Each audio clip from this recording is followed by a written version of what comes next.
नमस्कार, प्रणाम, हर हर महादेव। हम हैं प्रियंका देवी कुशवाहा और हमारे यूट्यूब चैनल भोजपुरी गीत में रउआ सभी के स्वागत बड़ुए। तो रउआ सभी के बीच में बहुत सुंदर सा, बहुत अच्छा सा कृष्ण जन्माष्टमी सोहर गीत हम लेके आ गए बनी। गीत के पूरा जरूर सुनम, जब वीडियो को लाइक शेयर जरूर करब। जब अभी तक ले चैनल के सब्सक्राइब नहीं किया तो चैनल के सब्सक्राइब जरूर कर ले आप जा और लाइक शेयर जरूर करब जा। और कृष्ण जी के जन्म सोहर गीत हम सुनावत यानी गीत के पूरा जरूर सुनम, जब वीडियो को लाइक शेयर जरूर करब। तो चलिए जरूर सुबह के हम गीत सुनावत यानी। कहाँ में जाना में कन्हैया त कहाँ में खेला ले हो। कहाँ में जाना में कन्हैया त कहाँ में खेला ले हो। ए ललना छवही दिन के कन्हैया त मोरली बजावले हो। ए ललना छवही दिन के कन्हैया त मोरली बजावले हो। मथुरा में जाना में कन्हैया त गोकुला में खेलले हो। मथुरा में जाना में कन्हैया त गोकुला में खेलले हो। ए ललना छवही दिन के कन्हैया त मोरली बजावले हो।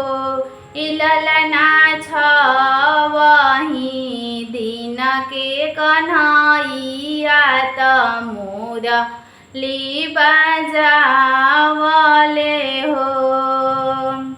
के कराही कोखिया में जाना में के करा गदिया खेलले हो। के कराही कोखिया में जाना में के करा गदिया खेलले हो। ए ललना काथिए के झुलुहा बनावल काथिए लागल डोरी कन्हैया झूले पालन हो। ए ललना काथिए के झुलुहा बनावल काथिए लागल डोरी कन्हैया झूले पालन हो। देवकी के कोखिया में जाना में यशोदा गदिया खेलले हो।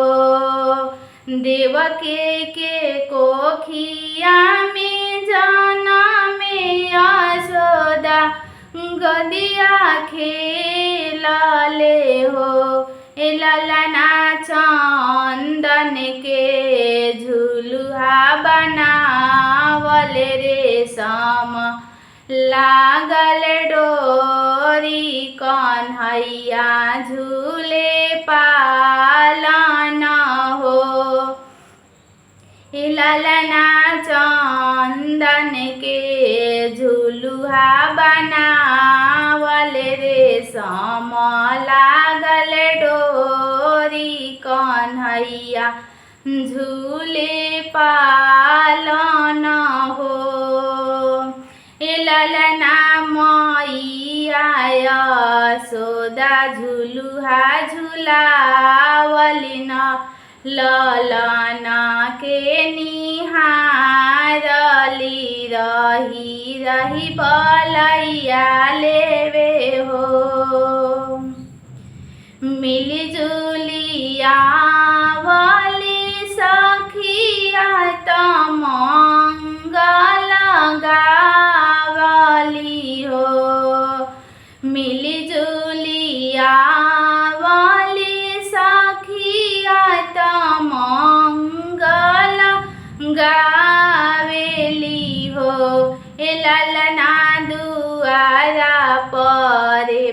बाजला बजानावा महली मुरली बाजेला हो ललना दुआरा पर बाजला बजानावा महल मुरली बाजेला हो ललना छवही दिन के कन्हैया त मुरली बजावले हो कहवा में जनमे कन्हैया त कहवा में खेलले हो।